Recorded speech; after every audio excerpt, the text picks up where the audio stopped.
Do you think someone with only a high school diploma like you could find another job? Miss Anderson said that, looking down on me. I calmly stated the facts. About that, actually, I'm about to become the head manager at your workplace. What? What do you mean? Miss Anderson was shocked, but this was undeniably true. My aspiration to work in department stores stems from my experiences during my childhood. I was very close to my grandfather and was heavily influenced by him, as he was a department store manager himself. My name is Cody Green. I'm a 24-year-old working professional. By the way, I'm single and don't have a girlfriend. Currently, I work at a large department store. I started working there right after high school, so this is my 6th year in the workforce. When I tell people I work in a department store, some sees as an easy job, but it's not. Working in a department store actually requires a lot of skills. This could be said for most service industries, but dealing with difficult customers and unreasonable complaints is a daily occurrence. The more customers that visit, the more likely it is that problems will arise. To always provide excellent customer service, it's essential to continuously improve product knowledge and conversation skills. It's our duty to keep learning so that our customers can have a pleasant shopping experience. It's not just about selling products and being done with it. Above all, department store employees must always present themselves well, behave gracefully, and be the kind of people suitable for the store. Being a department store worker, which might seem glamorous at a glance, is actually quite challenging. There were times when I felt like giving up, but during those times, I would always think of my late grandfather. My grandfather passed away when I entered elementary school, but until then, he had always managed a department store inherited from his father in our local town. The department store my grandfather owned was not very large, perhaps because it was a family business. However, with the expertise he'd accumulated over the years, it was always bustling and beloved by the locals. With its glitzy displays and the constant stream of people, the department store always felt like a vibrant festival. Watching the delighted customers shopping would always make my young heart leap with joy. I loved the special atmosphere of the store, filled with my grandfather's touches. Whenever I had the chance, I used to visit the department store. My grandfather, always in a sharp suit and efficiently managing his tasks, radiated a youthful energy despite his age. Even though he was the owner, he never acted arrogant. He always humbly went to the sales floor himself and took the lead in handling challenging tasks. Seeing his dedication, the other employees had a strong trust in him. The positive atmosphere in the department store was largely due to my grandfather's character. Things were usually peaceful, but one day, an incident occurred. A customer came forward, mentioning there was a shabbily dressed mother and child in the food court. Immediately, my grandfather and I headed to the food court on the first floor. There, a mother and child dressed in ragged clothes sat at a table, with complimentary drink in front of them. The pair consisted of a mother, who looked to be in her 30s, and a young son about the same age as me at that time. Even from a distance, it was clear that they were both exhausted. The other customers around were also a little rustled, with uneasy expressions. The mother must have sensed this too. She was looking down and blushing with embarrassment. One of the ladies whispered to my grandfather, "Could you please ask them to leave?" Upon hearing this, my grandfather slowly approached the two. Seeing him approach, the mother and son looked scared, probably thinking they'd be reprimanded for not ordering any food. But my grandfather, with a gentle voice meant to ease their tension, said to them, "I'm so sorry for the wait. You're here for the interview, right? The interview room is right this way. Please follow me." "Huh?" My grandfather said this, causing the mother to widen her eyes in surprise. Of course, it was the first time my grandfather met her, and there was no real interview scheduled. But he acted quickly to ensure the two of them wouldn't attract any more attention from curious onlookers. Leading them with a professional air, he guided them to the reception room, saying, "Right this way." Once in the reception room, he offered the mother and child drinks and a variety of snacks.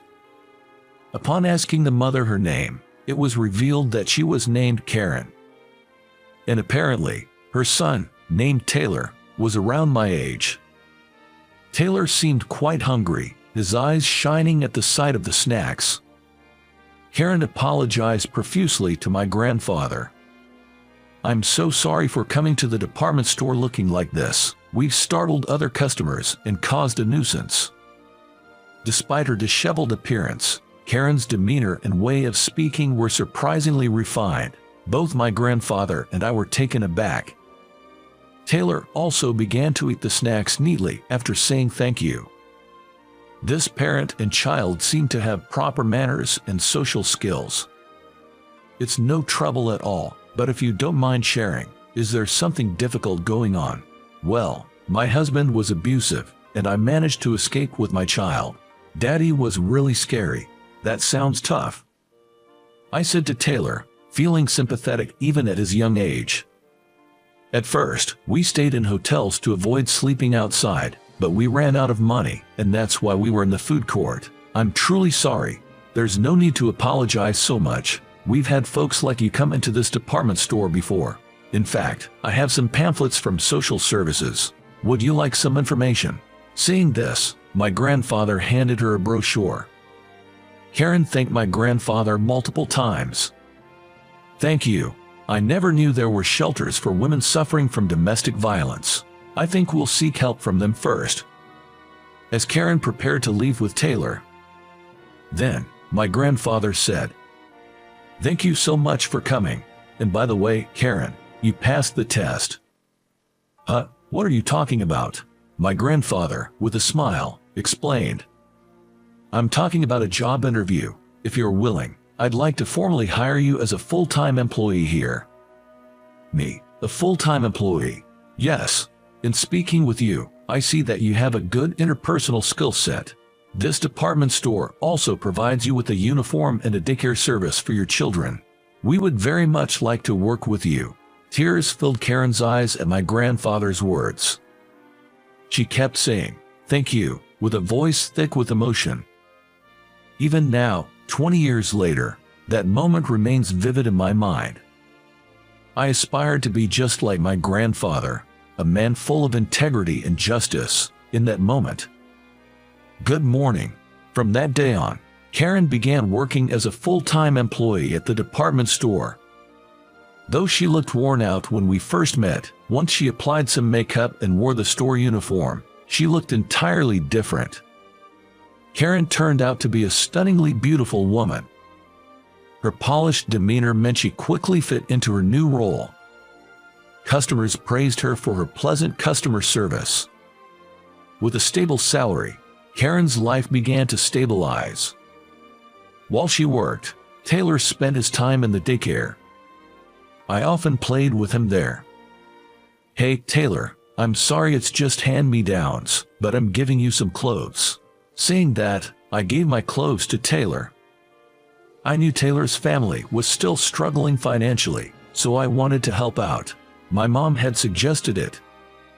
In reality, not only were there hand-me-downs, but also brand new clothes, but I kept that a secret from Taylor and his family.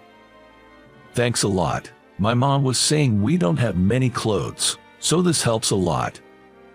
Taylor thanked me with a smile on his face. Just as his mother, Karen, was strikingly beautiful, Taylor too had a well-structured face and was quite handsome. I always enjoyed spending time with Taylor and wished every day could be like that. Unfortunately, that daily routine ended as soon as I started elementary school. 3 days after my elementary school entrance ceremony, my grandfather passed away. It was such a sudden departure that the whole department store was caught off guard. Initially, my dad took over the department store, but then a new problem arose. A nationwide chain shopping mall had opened nearby, and the customers started flocking there. The timing was bad because our store was in the middle of a management transition. which probably contributed to the problem. In the end, our struggling department store was merged into the large mall. It's all because I wasn't good enough. I've really let everyone down. My father was deeply saddened by the whole situation. But sometimes it's just bad luck. My mom and the other employees didn't solely blame my father for everything. It's sad that the memories of the department store with my grandfather are gone, but sometimes you just have to accept fate. I tried to move on from the loss of Karen and Taylor by constantly reminding myself of that. Thanks to my father's connections, Karen got a full-time job at a department store in a neighboring state. Karen came to say her thanks when she was leaving. I can't thank you enough for all the help and for introducing me to my new job. No problem at all. You've contributed a lot to the department store. Wishing you the best in your new venture. I wanted to say goodbye to Taylor as well, but unfortunately, he wasn't there. Taylor, being only 7 years old at that time, seemed unable to accept the situation. The loss of the department store, filled with memories of fun times at the daycare, seemed to have taken a toll on him. I wondered how Taylor is doing now. Even in high school, I often thought of him. Currently, both my parents work at different department stores. Unlike the time when my grandfather had a thriving business, our financial situation isn't as comfortable as before. But we're a close-knit family, and we're content with our lives. I'm sure my grandfather in heaven would want nothing more than to see us happy. Now in my junior year of high school, I've been appointed as the vice president of the student council, so I'm more motivated than ever to attend school. My friend Mike said, "Hey, Cody, you're working with Miss Anderson in the student council, right? Can you introduce me to her?" Hearing the surname Anderson, I got nervous. There's no way I can introduce you to President Anderson. She might look cute, but she's really strong-willed. In our student council, Ms. Anderson, a female student, was the president. Apparently, her father runs a law firm, so she's kind of an heiress. Our school allows casual clothing, so Ms. Anderson always dresses stylishly. Because of her beauty, she seems to pull off any outfit. Just admit it, Cody, you're just trying to get close to Ms. Anderson, aren't you? No way. Even if I tried, Ms. Anderson doesn't seem to like me at all. Indeed. Ms. Anderson has always been tough on me. One day when we were alone in the council room, I tried to strike up a conversation. I rarely talk to girls, so I'm not sure what to say. "Oh, I've got it. You have a great sense of fashion, don't you? Huh? You are always so stylish, and the other girls think you're fantastic. Are you saying I try too hard?" "No, I didn't mean it like that." With anger evident on her beautiful face, Ms. Anderson shot me a sharp glare. "Whatever I choose to wear, it's none of your business." With that, Ms. Anderson swiftly turned away and went back to her work. It's tough when you try to give a compliment, and it gets misconstrued like that. I didn't know how to respond. I just felt out of place and continued working in silence. With that, Ms. Anderson swiftly turned away and went back to her work. It's tough when you try to give a compliment, and it gets misconstrued like that. I didn't know how to respond. There were times she just stared at me silently, and when I asked, "Is something wrong?" she quickly responded with, "Nothing at all," and averted her gaze. When she saw me talking to other girls, she promptly chimed in, "Stop chatting and focus on your work." When I shared the story about Miss Anderson with Mike, he said, "Well, Ms. Anderson was chosen as the student council president, and she's pretty popular among both boys and girls. I don't think she's a bad person." That's true. Many students indeed described Ms. Anderson as a very kind girl. She was excellent in her role in the student council and always got high grades. She was the most popular at school, partly because of her beauty. I wished I could have gotten closer to Ms. Anderson, but unfortunately, in the year we spent together on the student council, the distance between us never seemed to close. When discussing our future plans in high school, I told my teacher I planned to work at a department store. Given my grades, the teacher suggested college, but due to financial constraints, I stuck to my decision. Because my high school was a preparatory school, I was the only student among my classmates who had graduated from high school and entered the workforce. I had this vague feeling that I probably wouldn't see my high school buddies again after this. Yep. Including Ms. Anderson. Let's take a graduation photo together. On graduation day, a lot of girls gathered around Ms. Anderson, and they all took a commemorative photo together. It was the first time I saw Ms. Anderson, who usually appeared reserved, laughing so openly and cheerfully. For some reason, my heart raced. While I often said I wasn't comfortable around Ms. Anderson, I might have had a soft spot for her. I'm not saying I wanted to date her, but I do wish we could have had better conversations. With that thought, I left the school building. 6 years after graduation, just when the sweet and bitter memories of youth were fading, I received an invitation for a reunion. The invite was for our entire grade to have a reunion at a fancy hotel. Looking at the invitation, I was surprised to see that Ms. Anderson was one of the organizers. Considering she was a beauty and came from a well-to-do family, I thought she must have gotten married by now, but her last name hasn't changed, and it seems she's still single. It's not like I'm going for Ms. Anderson, but I decided to attend the reunion anyway. And then came the day of the reunion.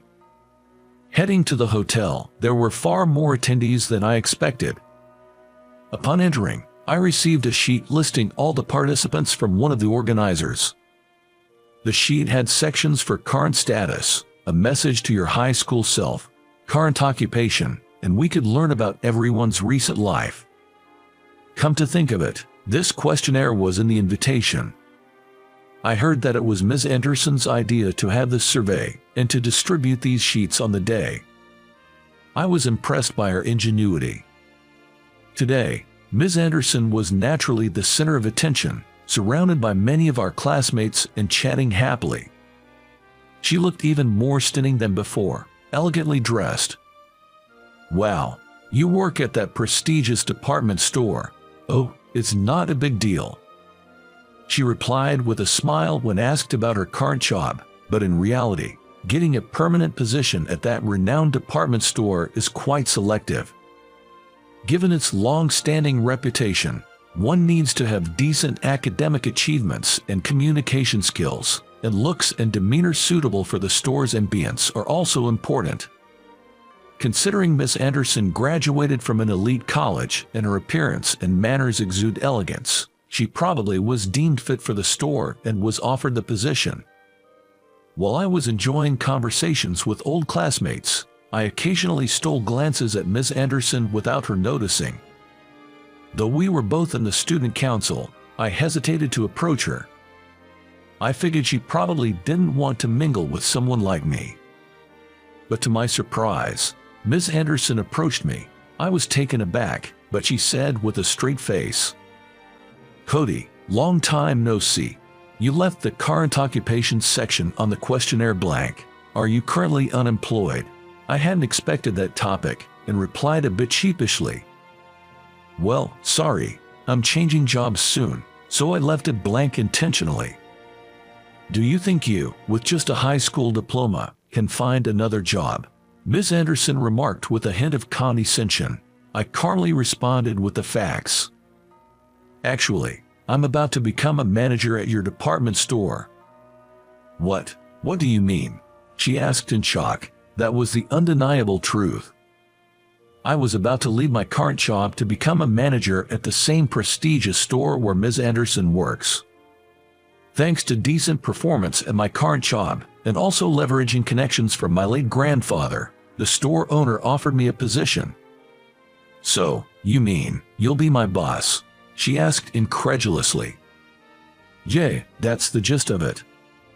"You're kidding."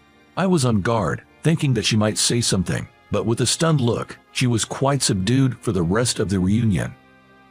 I was puzzled by her attitude, but later, I was officially appointed as a manager at the well-established department store and started working. Being a manager was tough at times, but it was more fulfilling. and I was blessed with competent and reliable subordinates. I enjoyed working in a privileged environment, but Ms. Anderson always seemed distant and intimidating towards me. Cody, I don't understand this part. In contrast to Ms. Anderson, a new female employee named Lily was actively speaking to me. She also had a different charm from Ms. Anderson, and she was a very cute and glamorous woman. In addition, she had a friendly personality, and many male employees admired Lily. I thought she was a friendly and wonderful woman, but for some reason, I didn't feel any romantic feelings for her. Oh, you can do it like this. Still, I was glad to have such active communication. I believed that proper collaboration would make the atmosphere in the company even better. But for some reason, whenever I was talking to Lily, Ms. Anderson jumped in right away. Hey, Lily, if you don't understand something, ask me or others. Yikes, Ms. Anderson. What's with the yikes? Manager has more important work to do. Come to think of it, this kind of thing happened in high school too. When I talked to another girl while working for the student council, Ms. Anderson would say work. I wonder if I look like I'm slacking off in her eyes. I gently quieted her. Ms. Anderson, well, I think I need to understand what pots the new employees find difficult to understand as a manager, so if I'm really busy, I'll ask another employee, so you don't have to worry about me that much. I intended to convey it in a gentle tone, but she didn't seem to like it. You're being all sweet to female employees. That's sexual harassment. She left after saying that. What's with her attitude? I feel the same way as Lily did. I wondered why Ms. Anderson, who is usually such a competent woman, becomes emotional about me. I wondered if, just like in high school, I will continue to spend all my time like this without ever being able to understand her. I was worried about Ms. Anderson, but one day there was a drinking party at my company. The first party was held in a serious atmosphere, but as it went to the second and third parties, members were divided by department, and before I knew it, I was having a third party with members of my department. Cody, please drink more. Oh, I'm good. Lily and almost everyone else was drunk, and they drank a lot and were completely drunk. But only Ms. Anderson didn't talk to anyone and was quietly drinking by herself. I was worried about her as a manager, and I couldn't enjoy drinking as I wanted to. I wonder why I'm so concerned about her. Let's stay together tonight. Lily, you're a little too drunk. With the help of alcohol, Lily approached me more aggressively than usual. I was wondering how to deal with it when suddenly Ms. Anderson started crying. Sob, sob. Ms. Anderson, are you okay? What is it? The other members, including Lily, didn't seem to notice that Ms. Anderson was crying because they were drunk. I wanted to discreetly get her out of there without anyone noticing. I told her, Ms. Anderson, you don't seem to be feeling well. I'll drive you to the station, and I left the party right then. Everyone was already drunk, so when the two of us disappeared, nobody seemed to notice or care. I first took Ms. Anderson to a nearby park. I figured if we sat on a bench there, she might calm down for a moment. After handing her a bottle of water I bought, she took a sip and appeared a bit calmer. Ms. Anderson, what's wrong? Did something happen? As I asked this, she looked at me, her eyes filled with tears. I thought Lily would take you, Cody, from me, and it made me so sad. What? The fact that Ms. Anderson referred to me as Cody was so shocking. My mind went blank for a moment, and her revelation only added to my confusion. Ms. Anderson, are you drunk?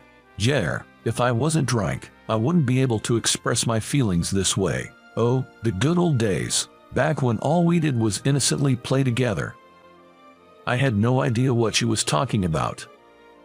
You mean back in high school? No, when we were much younger, when you and I were in preschool.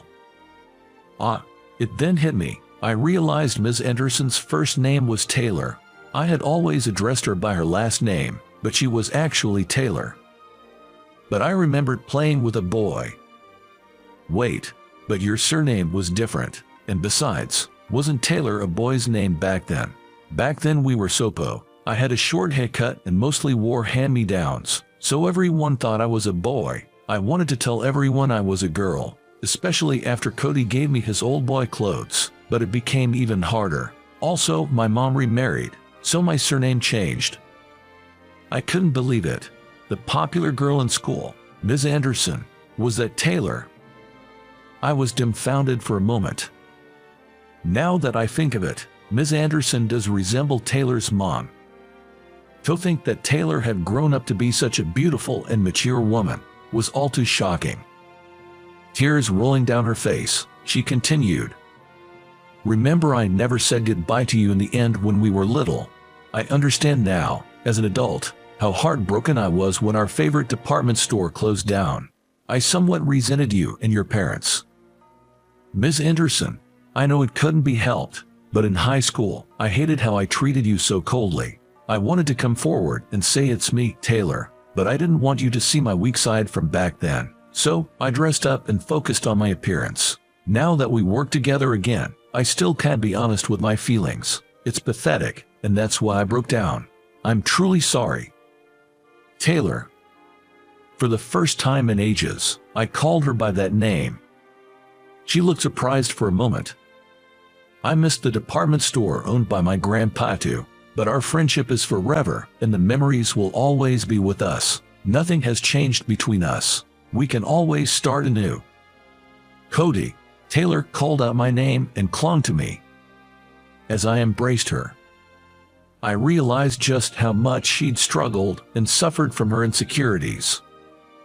That's why I wanted to cherish her, scars and all. I guess I was drawn to her because she was Taylor.